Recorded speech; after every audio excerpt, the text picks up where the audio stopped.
పడే అయినా కూడా మనకు జొన్న రొట్టెలు వచ్చేప్పుడు గట్టి పడదు.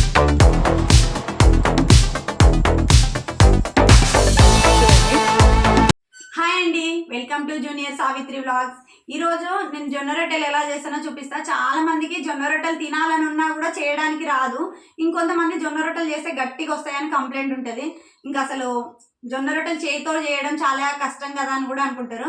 అసలు చేతితో పనే లేకుండా చపాతీ కర్రతోటే చాలా సింపుల్గా జొన్న రొట్టెలు చేయొచ్చు. పూరీలాగా వంగుతాయి. పూరీలు ఎంత మెత్తగా ఉంటాయో అంత మెత్తగా ఉంటాయి. నేను ఎలా చేస్తానో చూపిస్తా. ఎప్పుడైనా జొన్న రొట్టెకు పిండి విసికేది కొంచెం మందం ఉండాలి. పిండి అడగంటకుండా ఉండడం కోసం అని నేను మందం ఉండే కడాయి తీసుకున్నా. స్టవ్ ఆన్ చేసుకొని ఇట్లా ఈ గ్లాస్ తోటి నాకు 4 జొన్న రొట్టెలు వస్తాయి. సో నేను ఈ గ్లాస్ వాటర్ తీసుకుంటున్నా. ఒక గ్లాస్ నిండా వాటర్ తీసుకుంటే 4 పెద్ద జొన్న రొట్టెలు వస్తాయి.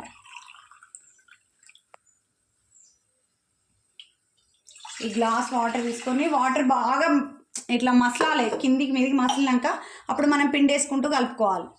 మసులుతుండాలి. ఇట్లా కనిపిస్తుంది కదా. ఇందులో ఈ టైంలో కొంతమంది సాల్ట్ వేసుకుంటారు. నేను ఆల్రెడీ కర్రీలో సాల్ట్ ఉంటుంది కాబట్టి రొట్టెలు చేసేటప్పుడు ఎప్పుడు సాల్ట్ వేయను. ఇప్పుడు మనం పిండి వేసుకోవాలి. ఇప్పుడు మంట సిమ్లో పెట్టుకోవాలి. కొంచెం కొంచెం పిండి వేసుకుంటూ ఇదిగోండి ఇట్లా కలుపుకోవాలి.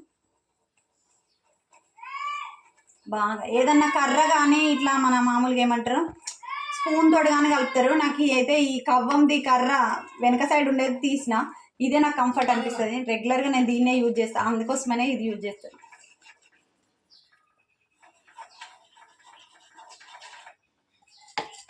బాగా కలపాలి, ఎందుకంటే పిండి ఇట్లా వాటర్లో ఉడకడం వల్ల మెత్తగా వస్తాయి రొట్టెలు.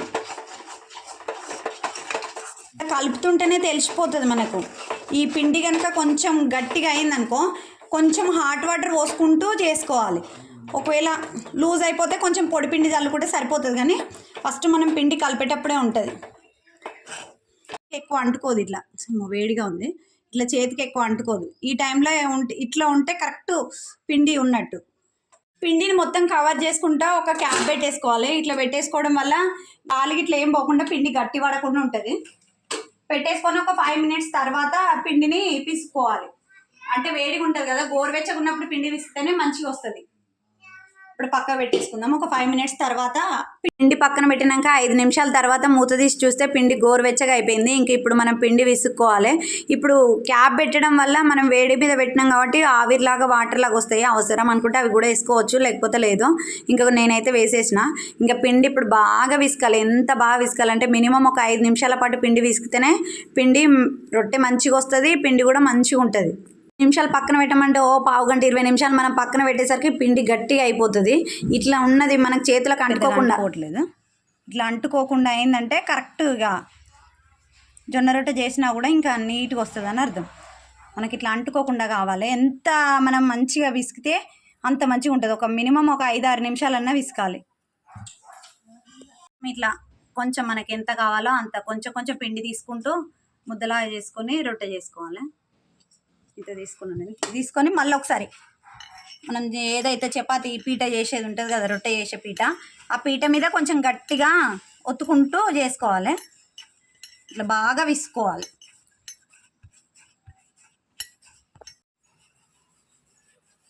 చాలా మంది ఇట్లా జొన్న రొట్టె వేస్తుంటే మాత్రం మనం కరెక్ట్ పిండి కొలత ఇంత అని చెప్పలేము. గ్లాస్కు గ్లాస్ అని ఇట్లా వేరే వంటలు చెప్పినట్టు చెప్పలేము. ఎందుకంటే కొంచెం వాటర్ ఎక్కువైనా కూడా అప్పుడు మనం కరెక్ట్ వేసింది కూడా కరెక్ట్ రాదు.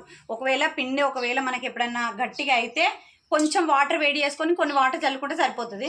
కొంచెం లూజ్ అయిపోయి మెత్తగా అయిపోయింది అనుకో కొంచెం పొడిపిండి చల్లుకుంటే సరిపోతుంది. ఇంత అని మనమైతే కరెక్ట్ ఎగ్జాక్ట్ అయితే చెప్పలేము.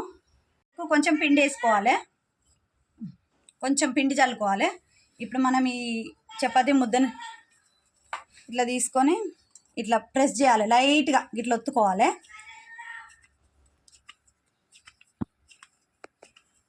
ఇట్లా ఒత్తుకుంటూ ఇట్లా అనుకోవాలి.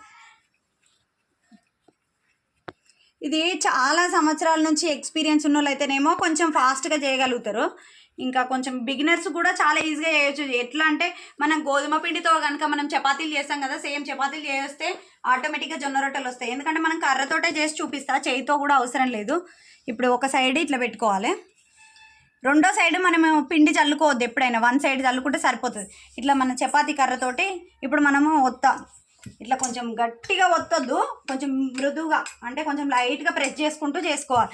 బాగా గట్టిగా ఒత్తినాం అనుకో పిండి కదా తొందరగా ఇట్లా విరిగిపోయినట్టు అవుతుంది.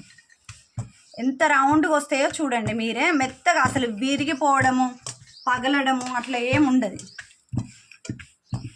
మందికి ఇట్లా విరిగిపోయినట్టు అవుతాయి, పిండి సరిగా విసుకనో వాటర్ ఎక్కువనో తక్కువనో అవడం వల్ల ఇట్లా లైట్గా కొంచెం కట్స్ ఇట్లా అయినాయి అనుకో, మనం ఒక చిన్న టిప్ చెప్తా ఇక్కడ. ఇగో ఇట్లా ప్రెస్ చేయాలి వేళ్ళతోటి, దీన్ని ఇట్లా ప్రెస్ చేసుకుంటూ చేసుకోవాలి. ఇట్లా ఒత్తుకున్నాం అనుకో దగ్గరికి, అప్పుడు గింత కూడా విరిగినట్టు రాదు, పగిలినట్టు రాదు, చాలా నీట్గా వచ్చేస్తుంది. ఇట్లా వద్దు చేతితో చేసే వాళ్ళకైతేనేమో ఏం ఇబ్బంది ఉండదు, కానీ కొంచెం బిగినర్స్ కోసం చెప్తున్నా. ఇట్లా ఒత్తుకోవాలి. ఇప్పుడు ఒత్తినాక మళ్ళీ ఒకసారి ప్రెస్ చేయాలి.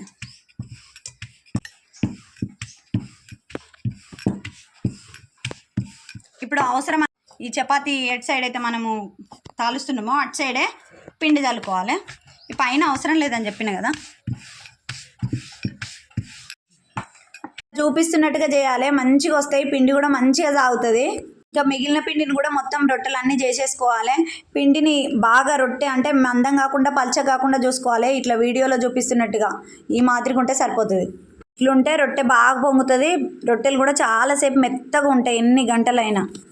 ఇట్లా ఈ మాదిరిగా ఉంటేనే సేమ్ మనం పూరి కనుక చేస్తే ఎంత ఉంటుందో సేమ్ అట్లనే చేయాలి. బాగా పల్చగా చేస్తే జొన్న రొట్టెలు మెత్తగానే ఉంటాయి, కానీ కొంచెం పొంగవు. బాగా మందం చేస్తేనేమో లోపల ఉడికిపోవు, అట్లనే ఉంటాయి. అందుకోసమనే బాగా పల్చగా కాకుండా మందం కాకుండా మీడియం ఉండేటట్టు చూసుకోవాలి.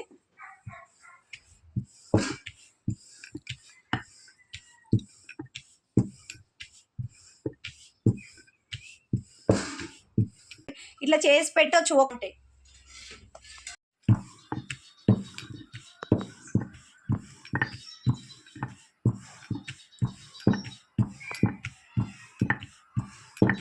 అది రాలే, అదాన్ని కొంచెం వద్దు.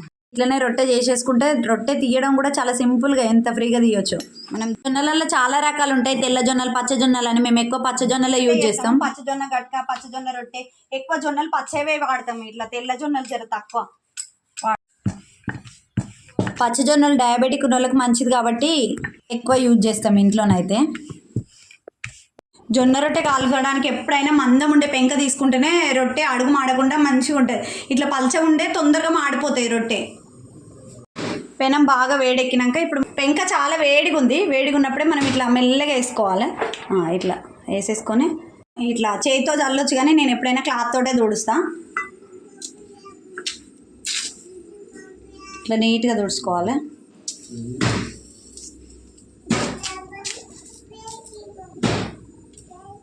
సెకండ్ వైపు మర్రేయాలి కదా, ఇంకొక నిమిషం ఉంచుకొని మనం సెకండ్ వైపు కాల్చుకుంటే మెత్తగా వస్తుంది. ఇప్పుడు సెకండ్ వైపు మర్రేసుకోవాలి. ఇట్లా ఆల్రెడీ పొంగు వస్తుంది కదా, ఇప్పుడు మనం సెకండ్ వైపు టర్న్ చేసినాక ఇంకెక్కువ పొంగుతుంది. ఇప్పుడు మంచి గాలింది రొట్టె కాబట్టి ఇట్లా మనకు బాగా మనం పల్చగా మందం చేయకుండా ఉన్నాం కాబట్టి ఇప్పుడు చూడండి సెకండ్ వైపు వేయంగానే ఇంకా ఎంత తొందరగా పొంగు వస్తుంది చూడండి, ఎంత మంచిగా. ఓకేనా, ఇక చూడండి ఎంత మంచిగా పొంగిందో, చాలా బాగా వస్తుంది.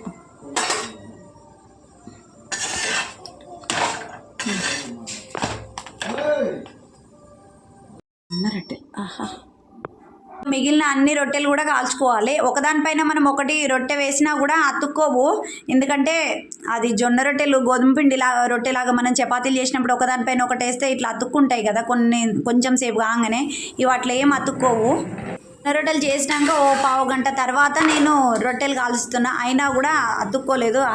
గంట సేపు అయినా అతుక్కోవు. ఎంత మంచిగా అన్ని రొట్టెలు ఎంత చక్కగా పొంగుతున్నాయో చూడండి.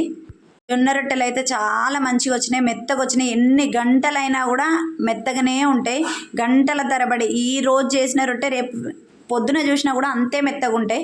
కొంచెం గట్టిగా అయితే అంతకన్నా ఎక్కువ అస్సలు గట్టి. రొట్టెలన్నీ కాలవడం అయిపోయింది, చూస్తున్నారు కదా రొట్టెలు ఎంత మెత్తగా వచ్చేసాయి చూడండి. ఎటంటే అటు ఫోల్డ్ చేయొచ్చు, ఎంత మెత్తగా పట్టుకుంటేనే చూస్తుంటేనే తెలిసిపోతుంది.